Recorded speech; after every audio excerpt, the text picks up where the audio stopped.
Jurassic World Chaos Theory is here, and just like its predecessor, Camp Cretaceous, was full of references, nods, and Easter eggs to the Jurassic Park franchise. In this video, we will be going through the first season of the show, episode by episode, and revealing the many hidden, and some not so hidden, Easter eggs. Welcome back to Jurassic Outpost. Let's crack open these eggs.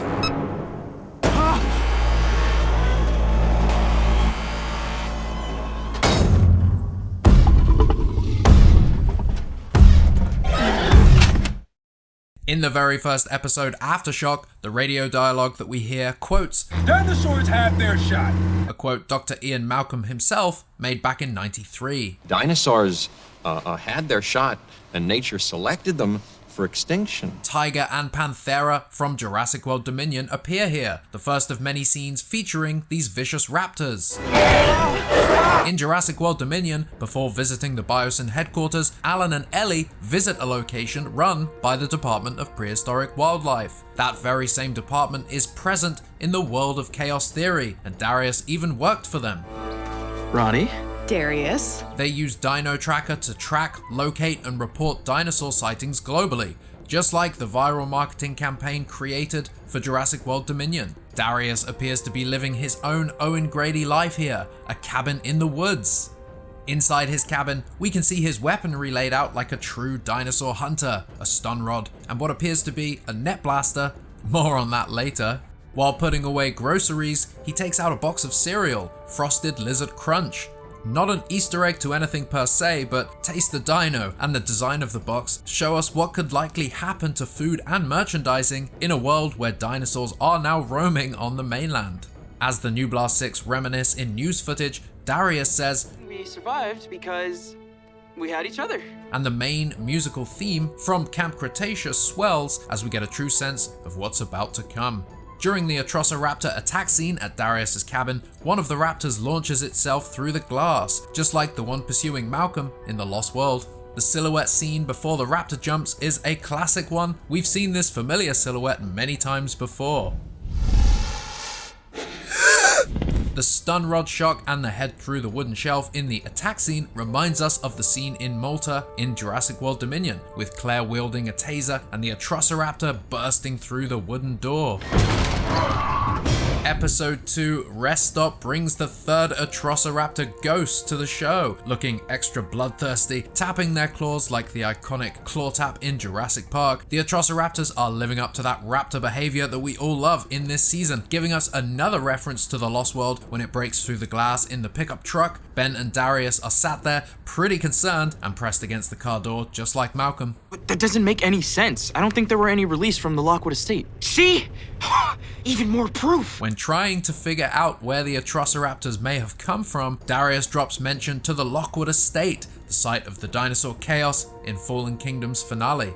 When Darius discovers the back of Ben's van, he says, Like stepping inside your old dork pouch. a reference to the dork pouch, the fanny pack, or if you're from the UK, bum bag that Ben carried with him in Camp Cretaceous. We see references to Manticore's secret underwater laboratory? Carnivorous locusts? on various sticky notes scattered around the van.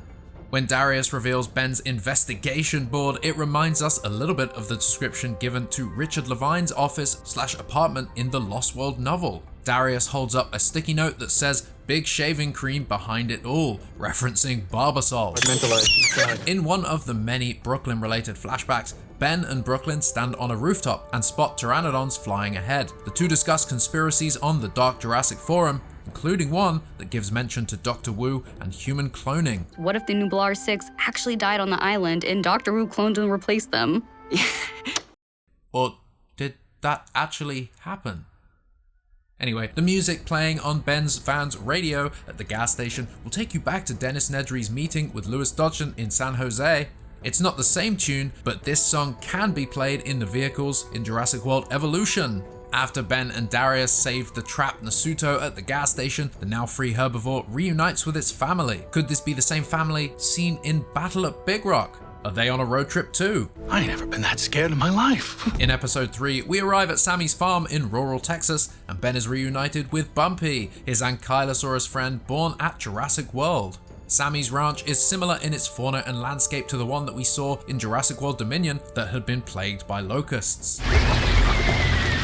Their reunion doesn't last long, however. The Atrociraptors descend on the farm. When flicking the power, Sammy's power box reminds us of the power unit in the bunker at Jurassic Park. That makes no sense. The raptor peering through the glass fogs it up just like the raptor in the first movie. This shot showing the Atrociraptor howling at the moon brings a return to the gothic look of Fallen Kingdom. We also get to see the slithering tongue of this dinosaur. Ben manages to trap one of the dinosaurs behind a metal gate of a livestock pen, putting the raptor in a position similar to the raptors in Jurassic World. Easy, Blue. We get more raptor silhouettes, and the Atrociraptor knocks items off the kitchen counter like the kitchen scene in Jurassic Park. And Sammy struggling with the Atrociraptor behind the door reminds us of Ellie in the bunker. When Ben says to Bumpy, Take care of yourself, girl. it reminds us of the relationship that Owen has with Blue and the connection that the two share.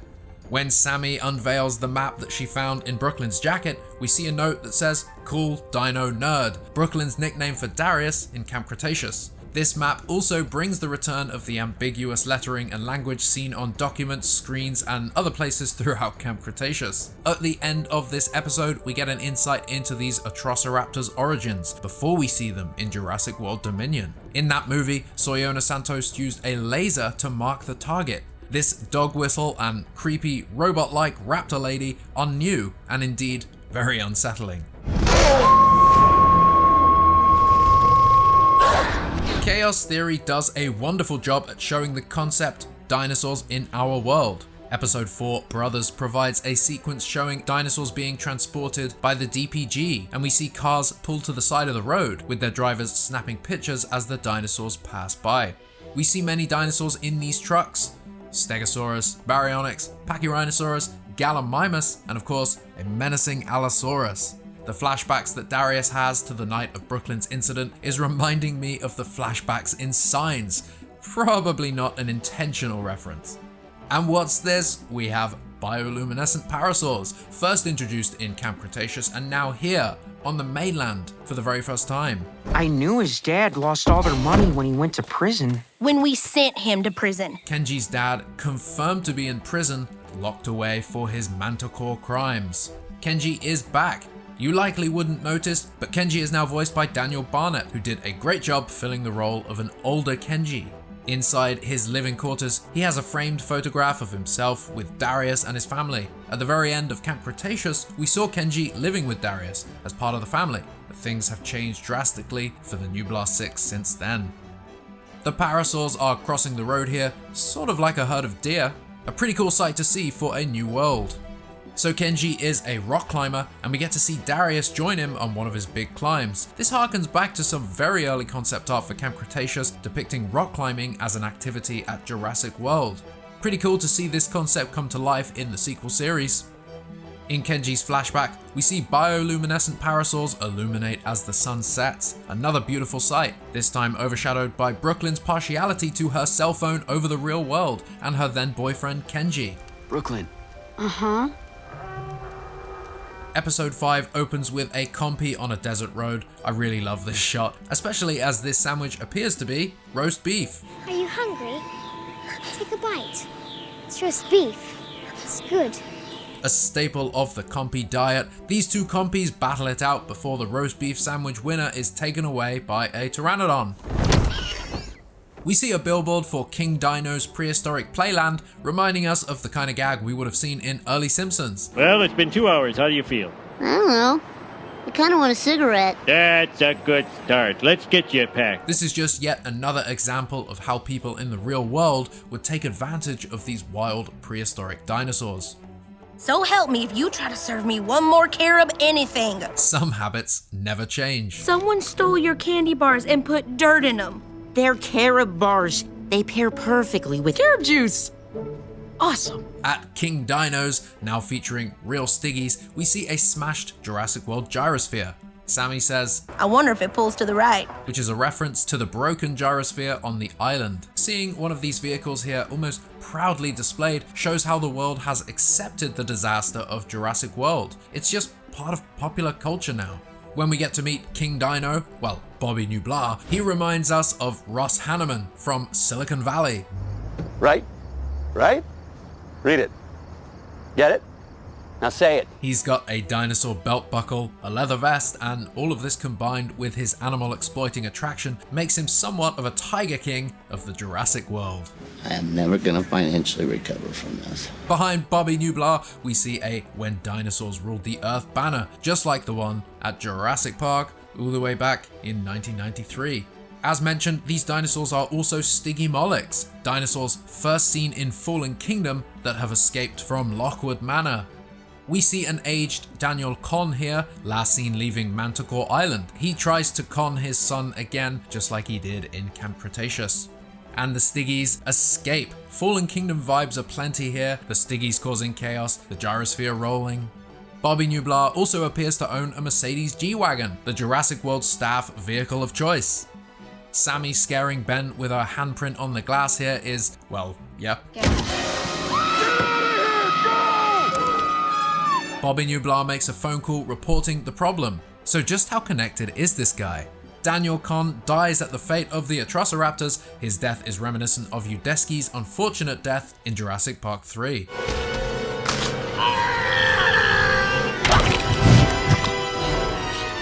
And here she is, Soyona Santos. No, just kidding, this isn't the handler that we saw in Jurassic World Dominion, but a new one. But who is this unsettling robotic lady? What can her large blue eyes and her whistle tell us? This shot reminds us of one of the IDW Jurassic Park comics. In the 6th episode, Freefall, we are reintroduced to Yasmina. The trauma she suffered on the islands is still haunting her, and we see violent flashbacks depicting dinosaur terror. We also get a flashback to her with Brooklyn, 14 months prior to the story of Chaos Theory. This font should also be familiar. Yasmina is using dino immersion therapy, a form of therapy adapted for the negative effects of dinosaur encounters. In the present day, we meet Yaz, and the gazebo that she stands under is almost exactly like the one at the Honolulu Zoo, a location on Oahu used as the location of the petting zoo in Jurassic World. This therapy island is sort of like a reverse Jurassic Park. Fences are used to keep the dinosaurs out. Despite Sammy's concerns, this place does feel like a good way to help people integrate to a world that is now populated with dinosaurs, a new world. After that incident at Big Rock, it was pretty clear that there was a market for it. A reference here to the Jurassic World short film. We even have a radar system to detect and deter any reptiles of the flying variety. Great to see the flying reptiles not being called dinosaurs. This whole security system here on the island is reminiscent of the aerial deterrent system mentioned at Biosyn in Dominion. They even use West Indian lilac as a dino deterrent. Is this West Indian lilac? Yaz uses holographic dinosaurs here. We first saw holographic dinosaurs at the Jurassic World Park. You really think a fence and a few flowers are going to keep us safe from this kind of danger? This quote and its delivery is similar to one from The Lost World. 5 years of work and 100 miles of electrified fence couldn't prepare the other island. Did you think that, what, a couple dozen Marlboro men were going to make a difference here? And we have the Beckel Spinax, a brand new dinosaur to the Jurassic franchise, gets his first ever on-screen debut. What do you think of this species? Yaz programs in the holographic T-Rex to face the Beckel, grey distracted blue with the Dilophosaurus hologram near the end of Jurassic World. The holographic T-Rex was also utilized in Season 2 of Jurassic World Camp Cretaceous.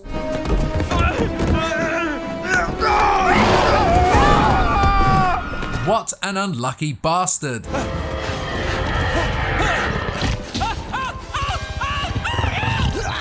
Not just one, but two Beckel Spinaxes. Reminds us of the Scorpius Rex double reveal in Season 3 of Camp Cretaceous.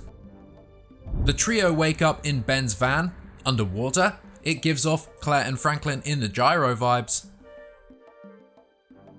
They make it out of the water, much like Zack and Gray do in Jurassic World. Any chance that phone's got a map?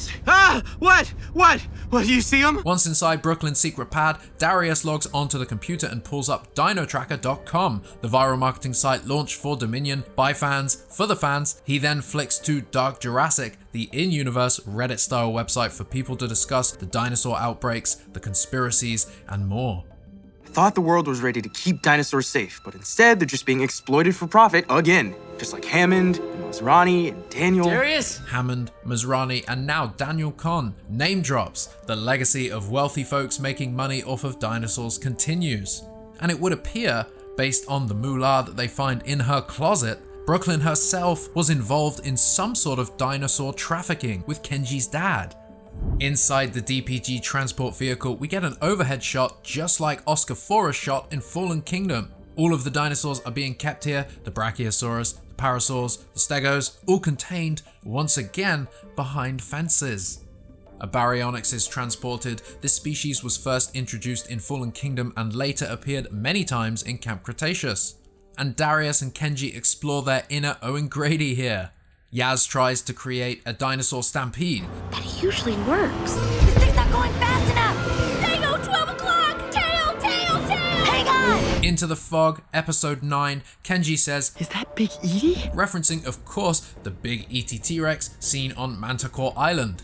It's the Pachyrhinosaurus strapped down on a trailer. This entire sequence here is quite reminiscent again of Fallen Kingdom. The dinosaurs, the cages, the mercenaries.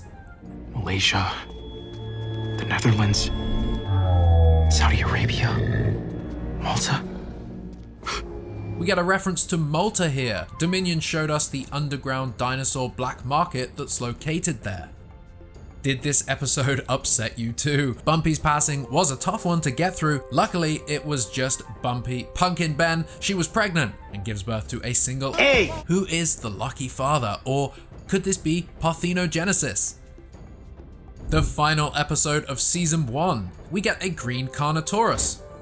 Now, I would argue that this creepy robot lady stood here with her blue eyes and short hair is Chaos Theory giving us, the audience, another go at a human alpha with their raptor pack. But honestly, who is this person? Why does she appear and behave this way? And why are her eyes so blue? We've got raptors in the walkway, reminding us of the raptor hunting sequence in The Lost World.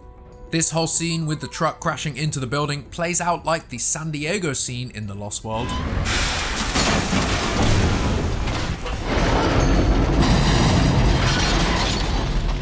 Now we think this one might have been for Jurassic Souls. The Suchomimus makes its franchise debut in animated form. Some of the Dimorphodons first seen at the Jurassic World Park can be seen here too. We get a slow motion T-Rex explosion here. No egg. George Michael, I'm sure that Egg is a very nice person. But an epic, somewhat cliche shot for sure. This hilarious hero shot does, however, lead to a callback to one of the most iconic scenes in the franchise. The very climax of Jurassic Park plays out, T-Rex versus raptors. The whole fight plays out almost exactly the same way. The second raptor seeing his buddy hurt, choosing the Rex over the humans. Darius lets the Allosaurus out and runs in slow motion with his stun prod, just like Claire with the flare at the climax of Jurassic World. Running with the light, of course, reminds us of the iconic scene in Jurassic Park. He even tosses it like Malcolm does. Now, of course, this wouldn't be a Jurassic World project without the T-Rex saving the day. It's cliche, but hey, it happens again. And of course, it did happen at the end of the very first movie. The boat's heading to some broker. Dinosaurs being transported via ship, reminiscent of both the SS Venture and the Arcadia. Getting on that boat would be a very Brooklyn thing to do. So it looks like the gang are in for another adventure. Well, I'm out. Jeez! So that what? Hold on. Brooklyn is alive. The Allosaurus might have taken her hand and forearm, but this isn't the last we will be seeing of her. The voice actor for Brooklyn was also recast. Let's welcome Kirsten Kelly to the role, a musician and actress who we'll be hearing much more of in the second season. Kirsten was born without her right forearm, making her the perfect talent to fill and relate to this role. And that is all of the eggs that we caught in season 1 of Jurassic World Chaos Theory. As with all of these egg videos, we may have missed some, and if we did, then please let us know down in the comments. She calls it a mayan egg. Did you catch all of these eggs, and what was your favorite part of the all-new animated show? While season 2 has not been officially confirmed, it is indeed coming. The story will be continuing, and we will be right here when it does. If you enjoyed this egg, then please hit that like button, leave an egg down below, and check out our Chaos Theory playlist for more videos.